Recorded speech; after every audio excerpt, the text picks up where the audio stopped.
Hello and welcome to my channel, where we're always daring to try something new and see life as a journey of exploration and learning. And speaking of new experiences, one of my bucket list items that I've never done before is to someday go to one of those beautiful European Christmas markets that take place right before Christmas.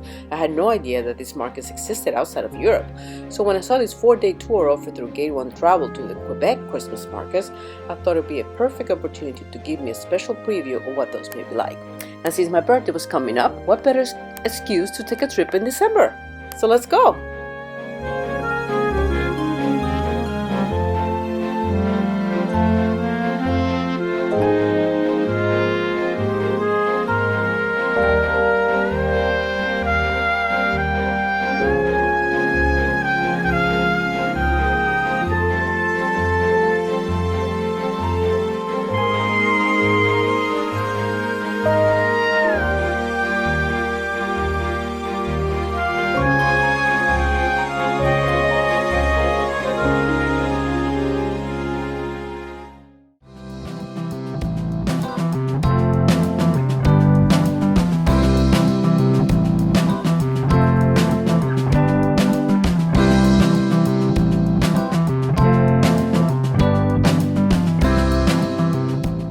Since we didn't have to meet our tour group until later that night, we had a chance to explore the Christmas markets on our own the day after our arrival, as well as explore some of the old Quebec City. I soon learned there are 5 areas where the markets have been set up. There happened to be one right in front of our hotel at the Jardin de Hotel de Ville, so we couldn't have asked for a better location. Although unfortunately there was not much snow, it was still beautiful to see all the unique architecture around, as well as the Christmas decorations. Since the Chateau Frontenac is such an important part of this area, we thought we should check out the inside to see what kind of Christmas decorations they had going.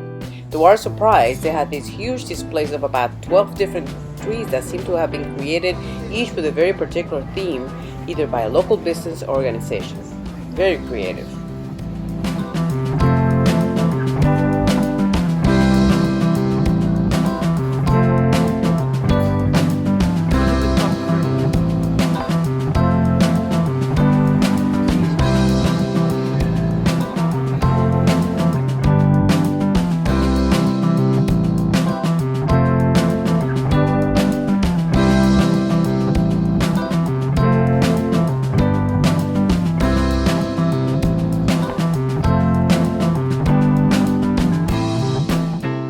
We walked up to the 5th location of the markets near the Chateau Frontenac, which is right next to the St. Lawrence River.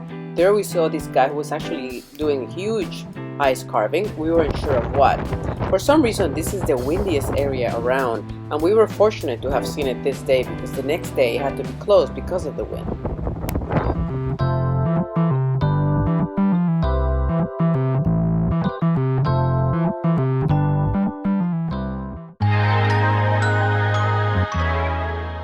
Of course, we couldn't come to Quebec without going to my husband's favorite ice cream place, Chocolato, which we had discovered on our first trip to Quebec.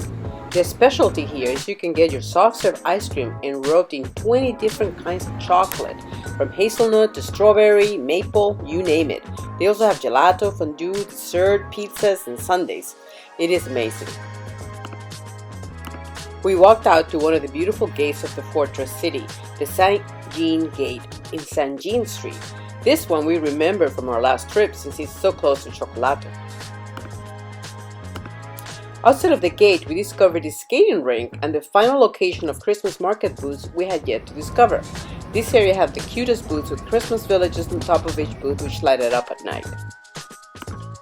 In terms of what was offered at each of the Christmas booths, it was a wide selection of German treats, anything from bratwurst, mulled wine, gingerbread, ice, cider, but also some other non-German things like churros and pizza and fondue on a funnel bread.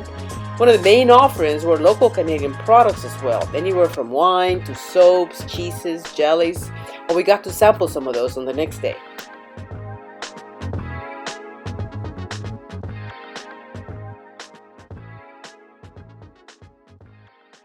They also had some pop-up performances, and this was one of the more unusual ones.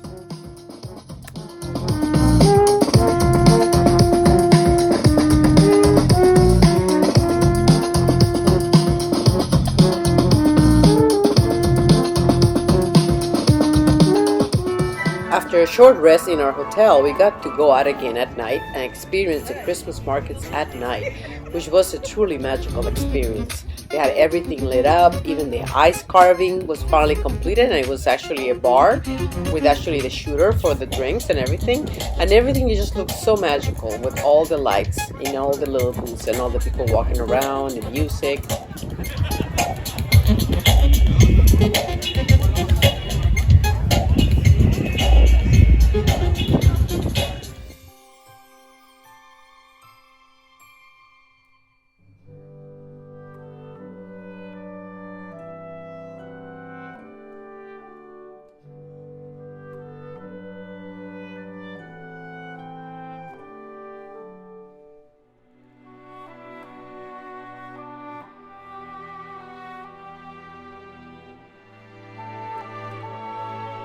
After having our meeting with our tour group and guide, I asked for a recommendation of where to go for dinner, since it was my birthday. Our tour guide recommended Le Bouche, which was a short walk away from our hotel. She called it Traditional Canadian Cuisine 2.0, which sounded really interesting. The atmosphere was so fun, resembling a traditional sugar shack out in the country. From what we were told, it is customary for families to go to the sugar shack and have a great feast with families during the winter time. We were surrounded by winter gear, pelts on the wall, etc. They offer a number of traditional dishes with a twist. We both got the salmon pie, which was amazing, and our server even threw in a little maple sugar and a stick for free. Of course, we had to have birthday dessert, and my husband even got to sing happy birthday to me. Going to the bathroom was an experience of its own. All those graffiti walls you see were actually the doors to the bathroom stalls. The interior of the stalls was just as graffiti as the outside of the walls. And the bathtub here is not just for decoration. See the pipes above? That is how you wash your hands, and no paper towels or hand dryers, just good old little towel that you would use and put in the steel can by the tub after you use. So eco-friendly.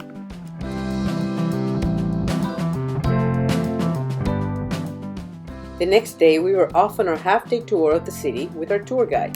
We saw the fortifications that surround the cobblestone streets, old stone buildings, and many small churches. Our first stop was at the Plains of Abraham, where the famous Battle of Quebec between the French and English armies took place in the 7 Years' War in 1759.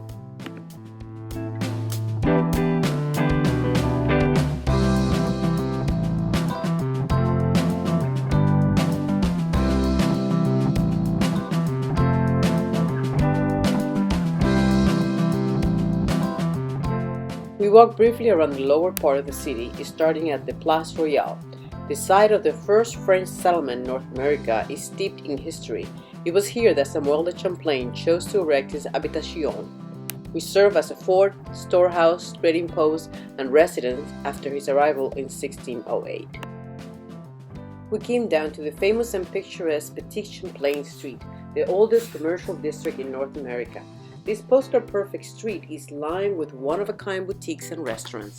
It is run by an artisan cooperative who is responsible for revitalizing this area and bringing it back to life after it was abandoned.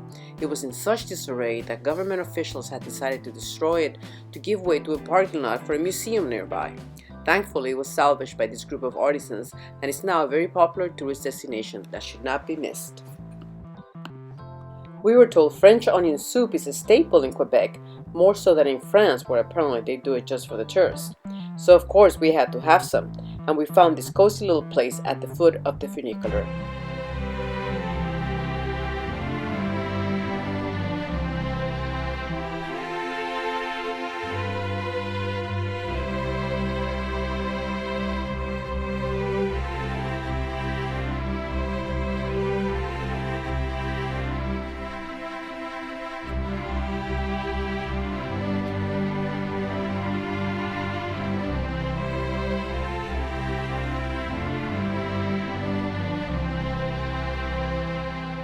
In the evening, we took another walk with our tour guide. Our first stop was at the Chateau Frontenac, where we heard a brief history of the hotel.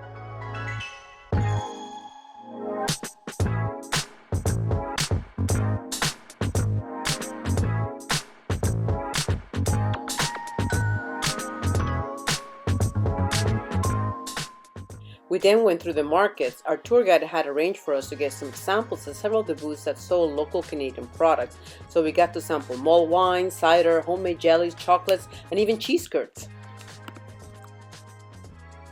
On our fourth and final day of our tour, it finally snowed! I was so excited.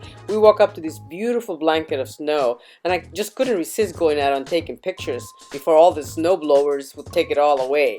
They're very efficient about doing that in Canada.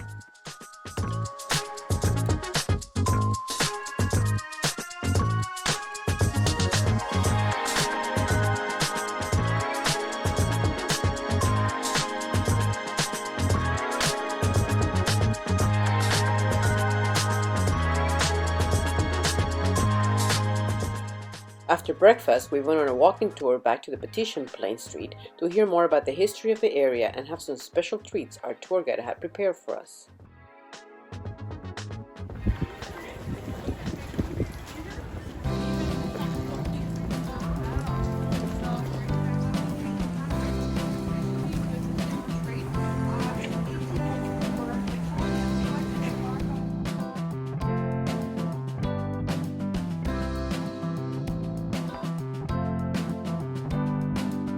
What is produced in Canada comes from the province of Quebec, between the Laurentian Mountains and the Appalachian Mountains, and would be maple water. So what you're going to taste today is maple taffy on the snow, and all the maple products we find are pure maple. That's the maple sap that would kill the tree. We have different ways of collecting the water. You see the picture here, so that's the old way. That's my favorite way. You go from tree to tree. You have these buckets attached to the tree, and we bring the buckets to, now we don't have to anymore.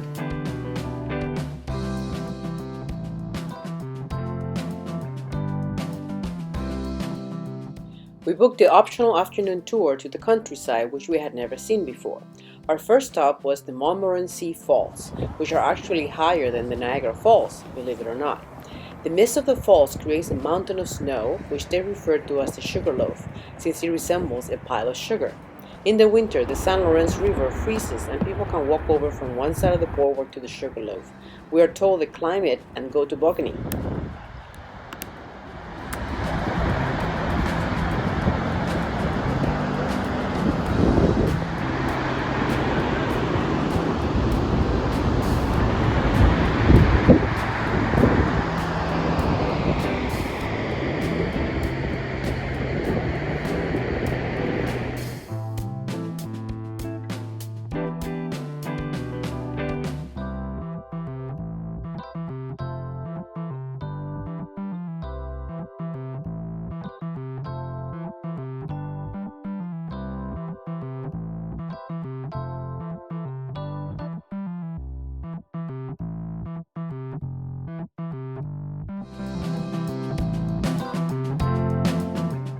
After the falls, we made a stop at a beautiful chocolate shop in the Ile d'Orleans, where we were treated to some chocolate, plus they made hot chocolate, dark or milk, with their own melted chocolate, which was amazing.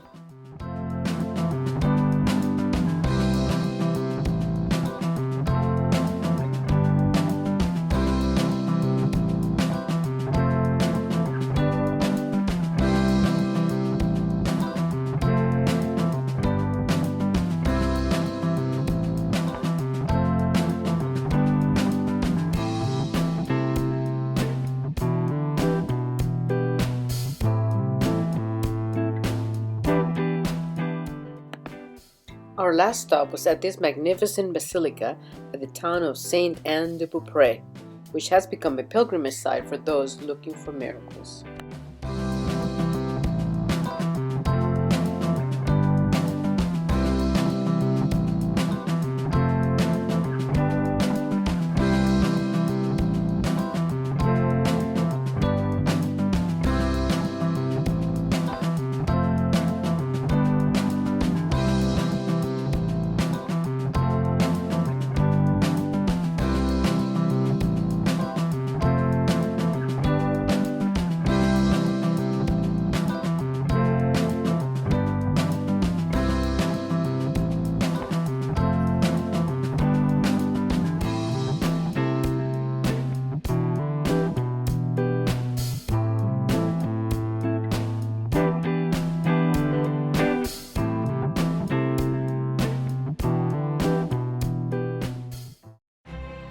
My favorite thing was the almost life-size nativity display they had at the church, complete with all three kings and even their camels, my favorite. It was so beautifully done.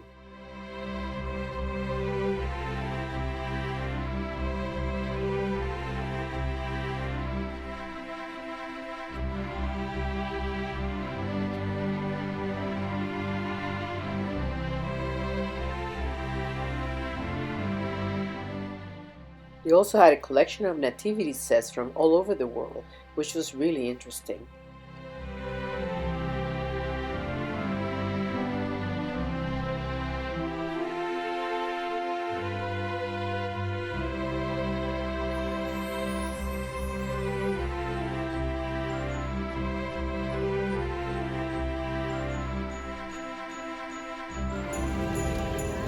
After our tour of the countryside, we went back to the hotel and noticed it started to snow pretty heavily, which made everything look even more magical. For our last meal in Quebec, our tour guide recommended Alphonse, which was literally across the street from our hotel, and it was a great choice. The meal there was really, really good. The next morning, it was finally time to say goodbye to Quebec and all the wonderful food, places, and people we met along the way. It is a place I know we will return to again and again.